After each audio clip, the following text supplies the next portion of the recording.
하나님의 은혜가 여러분들 가운데 함께 하시기를 주님의 이름으로 축복합니다. 오늘 본문을 읽다 보니까요, 나이가 계속 반복되어 나옵니다. 나이. 여러분 16장 16절에도 나이에 대해서 말씀하고 있어요. 16장 16절 아브라함이 이스마엘을 낳았을 때 아브라함의 나이가 몇 세였다고요? 86세. 그리고 오늘 하나님께서 아브라함에 나타나셔서 말씀하실 때 아브라함의 나이 몇 살이요? 99세. 그리고 지금 이때에 사라의 나이는 몇 살이었어요? 90세. 지금 나이가 계속해서 반복되어 나오는 이유가 뭘까요? 반복되어 나오는 이유는 인간의 한계입니다. 인간의 한계. 지금 75세에 부름받았고 86세에 이스마엘을 낳았습니다. 이스마엘을 낳은 것도 대단한 거예요. 불가능한 일이죠. 근데 이제 99세가 되었을 때 하나님께서 다시 또 말씀하시는데 내 몸에서 날 자, 사라를 통해서 날 자. 이것은 인간으로서는 도저히 받아들일 수 없는 상황인데 지금 하나님은 계속해서 말씀하고 계십니다. 그러면서 하나님께서 다시 한번 99세 때 아브라함에게 약속을 하십니다. 두 가지 약속을 하시는데요. 먼저 2절을 한번 읽어볼까? 2절 같이 읽어봅니다. 내가 내 언약을 나와 너 사이에 두어 너를 크게 번성하게 하리라 하시니. 아브라함이 엎드립니다. 하나님께서 말씀하실 때 지금 계속해서 여기 후손에 대한 이야기를 계속해서 반복하십니다. 내 후손을 번성하게 하겠다. 큰 민족을 이루게 하겠다. 계속해서 말씀하고 계십니다. 그러면서 또 한 가지 8절 한번 읽어보죠. 8절 같이 읽어봅니다. 내가 너와 내 후손에게 내가 거류하는 이 땅, 곧 가나안 온 땅을 주어 영원히 기업이 되게 하고 나는 그들의 하나님이 되리라. 하나님께서 계속해서 아브라함에게 두 가지를 약속하십니다. 내 후손들을 번성하게 하겠다. 또 한 가지는 뭡니까? 내가 지금 머물고 있는 이 땅을 너와 내 후손들에게 주어서 이 땅에서 영원히 살도록 하겠다. 약속을 하십니다. 그러면서 언약, 하나님의 약속이지요. 그 하나님의 약속을 아브라함에게 지키라고 말씀하십니다. 우리 9절을 좀 읽어볼까요? 9절 같이 읽어봅니다. 하나님이 또 아브라함에게 이르시되 그런즉 너는 내 언약을 지키고 내 후손도 대대로 지키라. 하나님께서 언약을 주셨는데 그 언약을 꼭 지켜라. 근데 그 언약이 뭡니까? 10절 같이 읽어보죠. 10절 같이 읽어봅니다. 너희 중 남자는 다 할례를 받으라. 이것이 나와 너희와 너희 후손 사이에 지킬 내 언약이니라. 언약이니라. 아브라함이 지켜야 할 언약은 뭡니까? 할례하는 거예요. 할례를 행하는 거예요. 할례를 행하는 이유는 뭡니까? 하나님의 약속입니다. 그러니까 하나님께서 지금 아브라함에게 두 가지 약속을 해주셨어요. 내 후손을 번성하게 하리라. 이 땅을 내 후손들에게 주리라. 그러면서 아브라함이 지켜야 될 것은 뭐냐면 할례를 행하는 겁니다.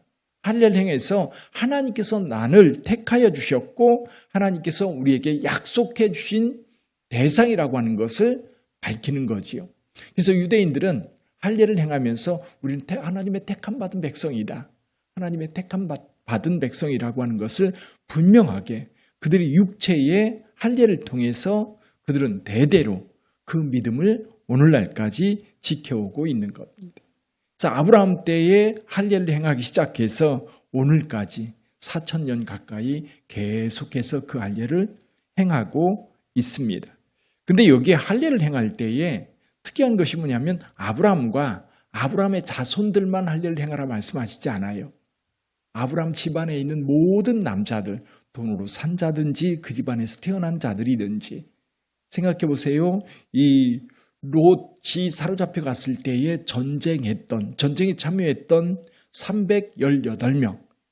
이 아브라함이 평소에 훈련시키고 길린 사람이다. 이 사람들이 아브라함의 집안 사람들인 거예요. 여기에다가 이제 자녀들도 있을 거고요. 남자들이 상당히 많았을 겁니다.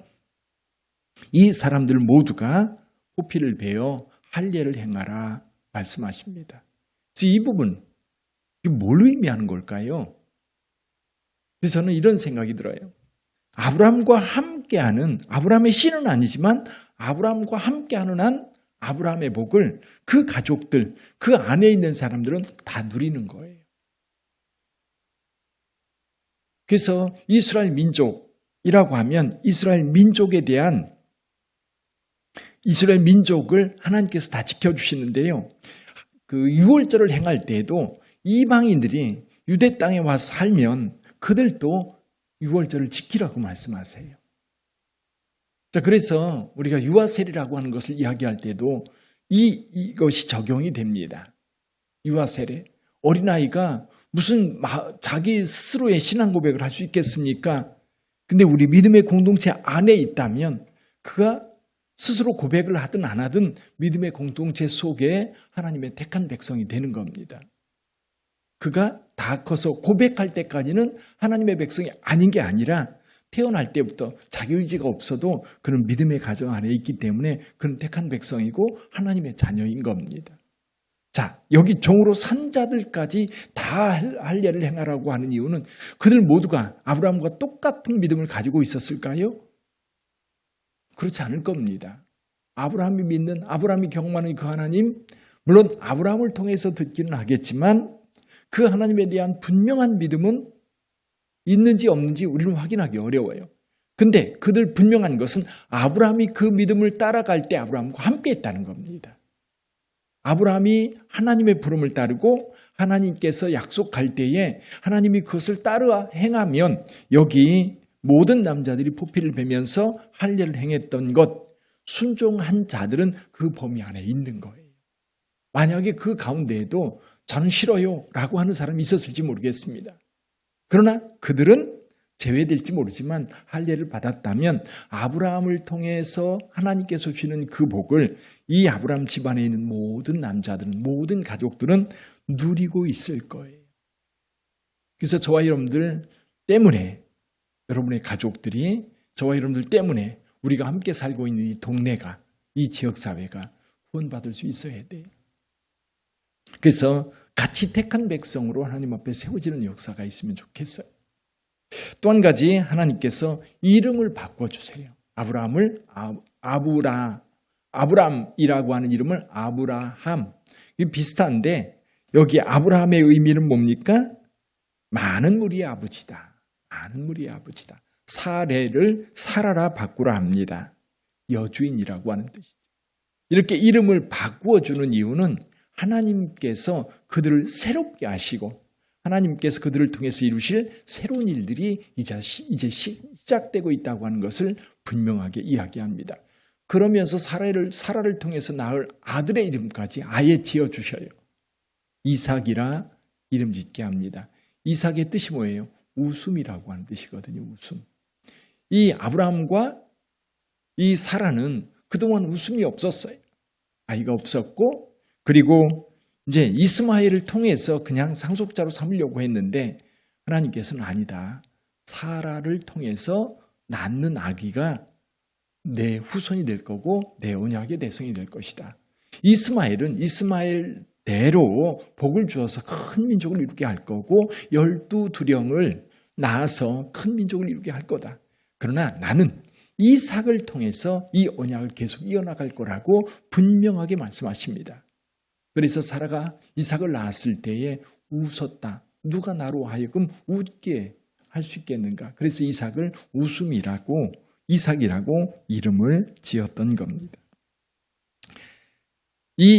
여러분 여기에서 아브라함 다시 한번 보시죠. 하나님이 아브라함을 부르십니다. 아브라함을 부를 때는 하나님의 약속이 있어요. 그럼 그 부름에 대해서 아브라함이 어떻게 반응합니까? 순종으로 반응합니다. 순종으로 반응해요. 계속해서 하나님이 말씀하실 때마다 아브라함은 자기 의견은 분명히 있어요. 그럼에도 불구하고 하나님의 말씀에 그대로 따라 순종합니다. 그냥 그대로 순종해요. 그렇게 순종할 때에 하나님께서 약속을 하나, 언약을 하나 제시합니다. 그게 뭐냐면 할례지요. 너는 할례를 행해라. 할례를 행해라. 이것이 언약이다. 하나님 모든 약속의 의무는 누가 지느냐면 하나님께서 지세요. 하나님이 약속하신 걸 모든 것을 행하겠다. 근데 그 약속이 내게 이루어질 것을 내가 어떻게 하느냐, 내가 그걸 어떻게 반응하느냐, 할례를 통해서 언약의 대상, 하나님의 약속의 대상이고 하나님의 약속이 내게서 이루어진다고 하는 것을 내가 분명히 확인하고 인정하고 그러는 증거로서 할례를 행하는 겁니다. 하나님이 나를 택하셨고 내게 약속한 것을 내게 이루실 거라고 하는 믿음을 어떻게 표현했어요? 할례를 통해서 표현한 겁니다. 자, 그렇다면 오늘 저와 여러분들을 생각해 봐요. 우리 하나님께서 우리를 부르셨습니다. 어떻게 부르셨지요? 예수 그리스도의 십자가 사건으로 우리를 부르셨어요. 하나님의 아들 우리 가운데 보내셔서 우리를 부르셨습니다. 부르실 때에 너희 죄를 내가 다 담당했다. 다 담당했다. 믿는 자는 구원을 얻는다 말씀하셨어요. 믿는 자는. 하나님이 세상을 이처럼 사랑하 독생자를 주셨으니 이는 그를 믿는 자마다 멸망하지 않고 영생을 얻게 하려 합니다. 근데 그 약속, 여러분 그 약속이 우리 속에서 이루어질 것에 대해서 하나님께서 우리에게 그 약속으로 언약의 증표로 주신 게 있어요. 아브라함에게는 할례를 통해서 내가 택한 백성이고 할례를 통해 내 언약의 대상이라고 하는 것을 분명하게 각인시켜 주셨는데 저와 여러분들에게 주신 게 있어요. 이게 뭐죠? 성령님. 성령님 우리에게 주셔서 우리가 하나님의 자녀됨을 늘 확인하고 살아가는 거예요. 우리가 세례 받을 때 사도 베드로가 오순절날 설교할 때 한 말씀이 있어요. 너희가 회개하고 죄 사함을 받으라. 그러면 성령을 선물로 받으리니. 여러분 언약의 증표가 뭐예요? 우리에게는 성령님이에요. 그래서 성령님이 여러분 가운데 역사하니까 오늘 새벽에도 나오신 겁니다. 성령님께서 역사하시니까 우리는 하나님의 자녀라고 하는 이 마음이 우리 가슴속에 그대로 있는 거예요. 여러분 우리가 예수께서 나의 주 되십니다라고 고백하는 것 그냥 되는 게 아닙니다. 지나가는 사람은 따라해보라고 해보세요. 따라서 못합니다. 성령이 역사해야 예수가 나의 주입니다라고 말할 수 있는 거예요. 여러분 그 별거 아닌 것 같아요. 아니 그 따라 해볼 수 있잖아. 내 말 따라서 해봐. 아니 내가 안 믿어도 괜찮아 해봐. 못해요. 성령님이 우리와 함께 하실 때 예수를 주라 고백할 수 있고 하나님을 믿는 믿음이 우리 가운데 견고해지는 거예요. 자, 성령이 우리 가운데 역사하실 때 우리가 또 믿음의 표현을 하는 것이 있지요. 믿음 따라 말씀 따라 행하며 살아가는 거예요. 사랑하는 성도 여러분, 저와 여러분들에게도 하나님께서 언약의 증거를 주셨는데 그 언약의 증거가 성령님이다. 그 성령님께서 우리와 늘 동행하면서 우리가 택한 백성임을 그리고 우리가 마지막 때 완전한 구원에 이루게 될 것을 완전한 구원을 이루게 되고 영원한 하나님의 세계에서 영생할 것을 우리에게 분명하게 말씀해 주셨어요. 그 샘플 같은 것이 바로 아브라함이에요. 아브라함을 부르고 그에게 복 주고 그에게 약속해 주시고 그것이 나중에 예수 그리스도를 통해서 하나님께서 직접 우리 역사 속에 개입하셨고 오늘 저와 여러분들에게 그 은혜가 주어진 겁니다. 그래서 믿는 자들은 구원을 얻는 거예요. 믿는 자들은 성령님께서 함께 하시면서 우리를 언제까지 주님 오시는 그날까지 우리를 계속해서 이끌어 가실 거예요. 그 성령님과 언제나 동행하는 택한 우리 빛된 성도들 다 되시기를 주님의 이름으로 축복합니다. 기도하겠습니다.